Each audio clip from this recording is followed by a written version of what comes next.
Welcome to G president live में आपका स्वागत है। Good morning all of you.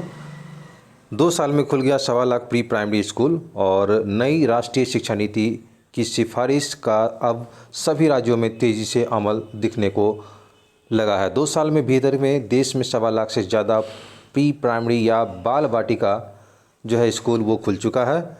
और आपको बता दें कि यहाँ पे जो है इनमें सबसे ज़्यादा करीब 46,000 प्री प्राइमरी स्कूल बंगाल में खोले गए हैं और वहीं दूसरे राज्यों में तेज़ी से इनका खुलना शुरू हो गया है। ख़ास बात यह है कि बंगाल में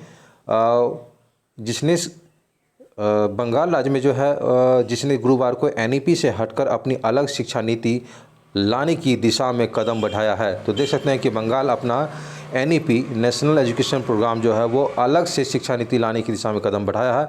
बंगाल में इसे लेकर एक उच्च स्तरीय कमेटी की गठित की गई है। हालांकि बंगाल को छोड़कर दे बाकी सभी राज्य एनईपी की सिफारिश पर आगे बढ़ रहे हैं।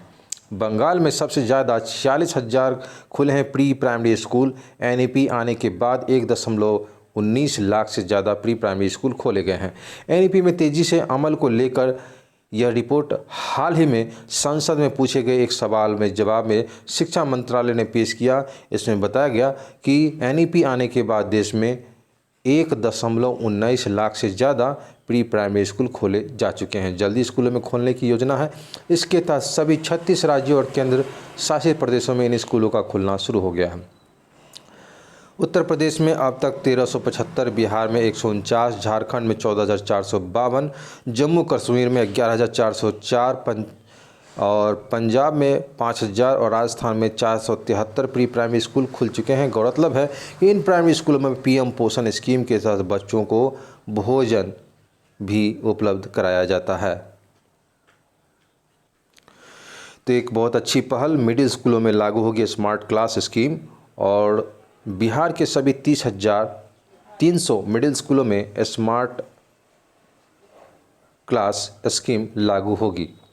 सरकार 2024 में तक मिडिल स्कूलों में स्मार्ट क्लास की व्यवस्था प्रभावी ढंग से लागू करने का लक्ष्य रखी है। शिक्षा मंत्री विजय कुमार चौधरी के मुताबिक सरकारी स्कूल में बच्चों के लिए डिजिटल शिक्षा मददगार होगी और इससे उनका भविष्य में भी उज्जवल होगा। प्रदेश के सरकारी विद्यालय में पढ़ाई करने वाले बच्चों के लिए अच्छी बात यह है कि इस साल में 2,739 मिडिल स्कूल में स्मार्ट क्लास स्कीम लागू करने की तैयारी शुरू की गई है।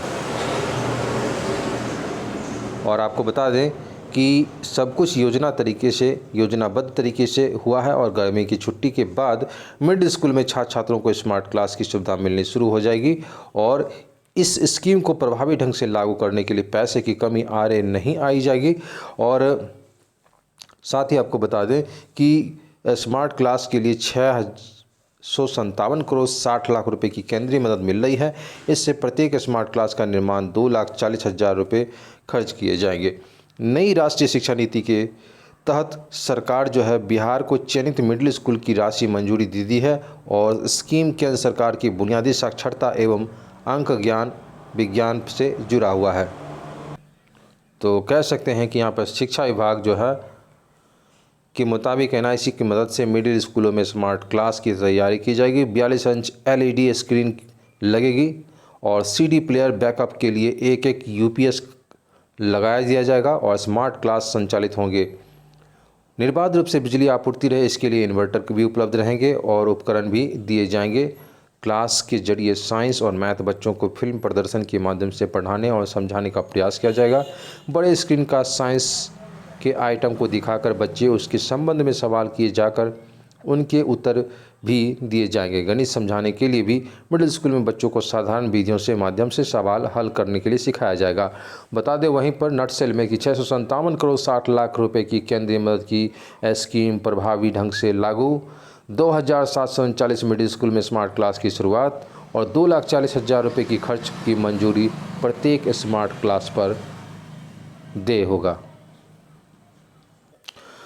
अगली खबर डीपीओ से मिलकर शिक्षकों की समस्या पर चर्चा की गई है और यहाँ पर देख सकते हैं कि फाइल फ़ोटो में यहाँ पर शिक्षकगण हैं और यहाँ पे डीपीओ हैं। तो डीपीओ से मिलने के बाद है शिक्षक प्रतिनिधि परिवर्तनकारी प्रारंभिक शिक्षा संघ का एक प्रतिनिधिमंडल गुरुवार को जिला कार्यक्रम पदाधिकारी के निशांत गुंजन से मिलकर शिक्षकों की समस्या पर विस्तार से चर्चा की। जिलाध्यक्ष समरेंद्र बहादुर की सिंह के नेतृत्व में मिले प्रतिनिधिमंडल ने शिक्षकों को बताया कि भुगतान से लेकर 15% वेतन वृद्धि की भुगतान करने की मांग है और प्रशिक्षकों की समस्या पर चर्चा की गई। वेतन त्रुटि के दूर कर वेतन निर्धारण करने और नवनियुक्त शिक्षकों की सेवा को पुस्तिका को संधारण एवं बैंक खाता खोलकर अविलंब भुगतान करने की मांग की गई। ग्रुप सी डी के शिक्षकों के लिए सेवा पुस्तिका संधारण करने की भी मांग की गई है। डीपीओ से लंबित समस्याओं के समाधान के आश्वासन दिया है। तो यहाँ पर देखिए, केंद्रीय स्वास्थ्य मंत्रालय ने मंजूरी दे दी है, निजी टीकाकरण केंद्रों पर पैसे देकर लगा सकेंगे और वयस्कों को कल से बूस्टर डोज, तो जल्द ही कोविन वेबसाइट पर पंजीकरण करा सकेंगे।